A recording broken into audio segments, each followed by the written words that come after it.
हमारे ब्रेन में ना बिलियंस ऑफ न्यूरॉन्स होते हैं या हम उसको बोल सकते हैं तार होते हैं जो आपस में कनेक्ट होते हैं और ये आपस में कम्युनिकेट भी करते हैं। और यही रीजन है कि जिस एरिया में हम जितना ज्यादा काम करते हैं उतने ज्यादा न्यूरॉन्स बनते हैं, उतने ज्यादा कनेक्शन बनते हैं और न्यूरॉन सर्किट डेवलप हो जाता है जो फिर इतनी आसानी से ब्रेक नहीं होता क्योंकि वो पैटर्न बन जाता है जिससे प्लास्टिसिटी भी चेंज हो जाती है। वो जो एरिया है ब्रेन का वो भी मोल्ड होने लगता है और फिर हम उसी हिसाब से वो काम करने लगते हैं। आज इस वीडियो में इसी टॉपिक के ऊपर बात करेंगे और समझेंगे न्यूरोप्लास्टिसिटी है क्या। आपने देखा होगा कि कुछ चीजें हम सबकी फेवरेट होती हैं और हमें उन्हें बार बार करने में मजा आता है, जबकि हमें पता है दूसरा काम भी जरूरी है, लेकिन हम उसको इतनी प्रायोरिटी नहीं देते, उस पर इतना ध्यान नहीं देते, है ना। अगर हम एक एग्जांपल समझें, बचपन में हम जब स्टडी करते हैं तो हमारे कुछ ही सब्जेक्ट्स ऐसे होते थे जो फेवरेट होते थे और हर बार हम उनको ही पढ़ना शुरू कर देते थे और दूसरे सब्जेक्ट्स को इग्नोर करते थे, सोचते थे कि जब एग्जाम्स आएंगे तब पढ़ेंगे। तो ऐसा क्यों होता था? तो आज मुझे ये चीजें समझ में आती है, जब मुझे ये कंसेप्ट समझ में आई न्यूरोप्लास्टिसिटी, जब ये टर्म मुझे समझ में आई तो समझ में आया कि ऐसा क्यों होता है। ऐसा इसलिए होता है क्योंकि जब हम एक ही चीज को करते रहते हैं ना, एफर्ट मारते रहते हैं, तो हमारे ब्रेन में न्यूरॉन्स बनने लगते हैं, हमारे ब्रेन में नए नए न्यूरॉन्स फॉर्म होने लगते हैं, जिससे एक पाथ बन जाता है, न्यूरो पाथ बन जाता है और उस पाथ की वजह से वो चीजें हमें इजी लगने लगती हैं और फिर हम वही काम वो करते रहते हैं जिसमें हमें मजा आने लगता है। तो इसका मतलब बिल्कुल भी ये नहीं है, इस कंसेप्ट को समझने के बाद बिल्कुल भी ये मत समझिए कि हम बस अपनी फेवरेट चीज को ही करते रहें। इसका मतलब यही है कि हम जो भी स्किल्स अपने अंदर डेवलप करना चाहते हैं, फॉर एग्जाम्पल मैं अगर गिटार सीखना चाहता हूँ, कोई न्यू लैंग्वेज सीखना चाहता हूँ या कुछ ऐसी चीज करना चाहता हूँ जो जरूरी है लेकिन मेरा मन नहीं कर रहा है, लेकिन मैं वो कर सकता हूँ। किसकी हेल्प से? न्यूरोप्लास्टिसिटी की हेल्प से। क्योंकि न्यूरोप्लास्टिसिटी जैसे मैंने बताया वो यही है कि आप जिस चीज में एफर्ट डालते हैं वहां आपके न्यूरॉन्स बनने लगते हैं और शुरू शुरू में जब कोई चीज शुरू करते हैं तो धीरे धीरे न्यूरॉन्स बनते हैं, लेकिन जब आप उसको करना शुरू कर देते हैं और करते रहते हैं कुछ टाइम तक तो न्यूरॉन्स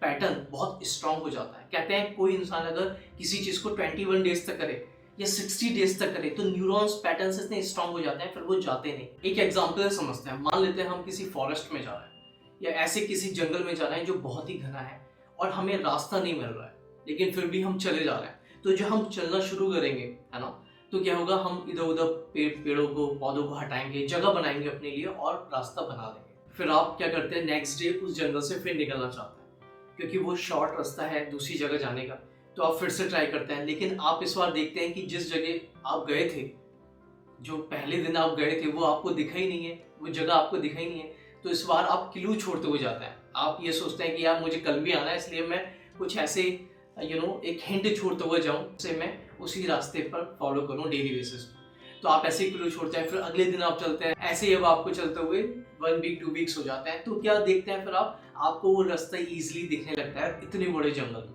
यही हमारे ब्रेन के साथ होता है, जब हम कोई काम शुरू करते हैं या कोई कुछ सीखने का कोशिश करते हैं तो 1-2 दिन कुछ नहीं पता चलता, even 1 week 2 week 3 weeks 1 month तक कुछ नहीं पता चलता।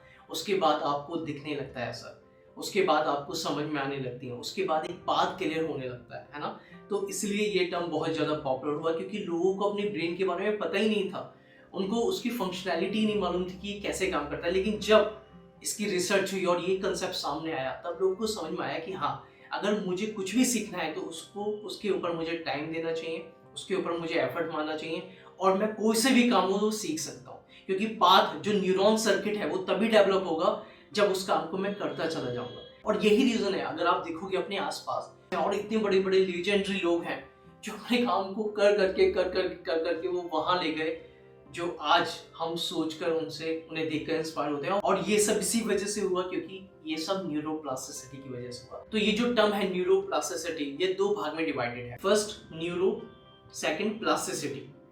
Neuro, this prefix comes from the Greek word neuron, which means nerve or nerve cell.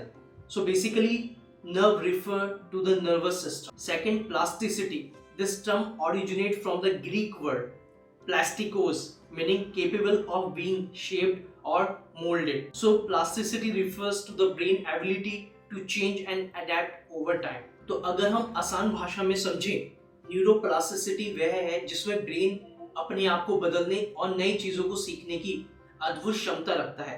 और जो क्षमता है, it is very crucial for our cognitive development, learning and overall mental health. अब मैं बात करूंगा न्यूरोप्लास्टिसिटी रिसर्च के ऊपर। कुछ साल पहले साइंटिस्ट का मानना था जो ब्रेन है वो ग्रो करना बंद कर देता है आफ्टर चाइल्डहुड, लेकिन फिर बाद में रिसर्च हुई और पता लगा ब्रेन ग्रो करता ही रहता है through out the life span. 1780 में Swiss scientist Charles वॉनेट and Italian anatomist Michael एक आइडिया पर डिस्कस किया, और वो था क्या लर्निंग और ट्रेनिंग से हमारा ब्रेन सच में ग्रो करता है। देन माइकल ने उस आइडिया पर टेस्ट करने का डिसाइड किया। उन्होंने अपनी इस स्टडी में पेयर्स ऑफ एनिमल लिए, फिर उन्होंने हर पेयर में से एक एनिमल को कुछ ज़्यादा डिफिकल्ट ट्रिक्स सिखाई और दूसरे एनिमल को ऐसे ही रहने दिया।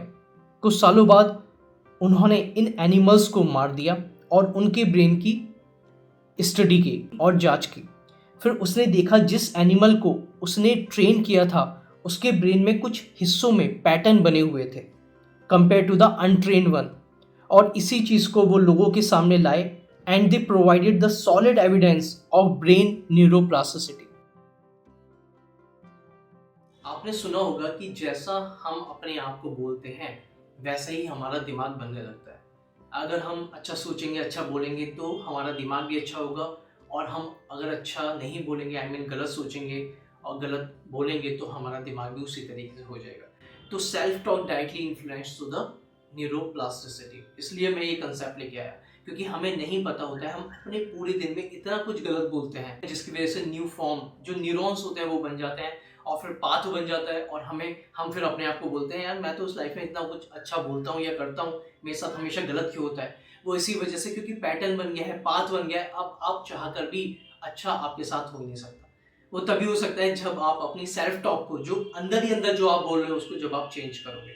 तो सेल्फ टॉक के ऊपर मैंने काफ़ी वीडियोस बनाई हैं, आप मेरे यूट्यूब चैनल पर जाकर देख सकते हैं कि कैसे अपने अंदर की जो प्रोग्रामिंग है उसको चेंज किया जाता है, कैसे हम निगेटिव से पॉजिटिव सेल्फ टॉक की तरफ आए, जिससे न्यू फॉर्म, जो नए टाइप के अब न्यूरॉन्स पैदा होंगे, न्यू पाथ बनेगा और हमारा जो ब्रेन है उसी हिसाब से मोल्ड करने लगेगा थ्रू द प्लास्टिसिटी, और फिर हमें रिजल्ट अच्छा मिल सकता है।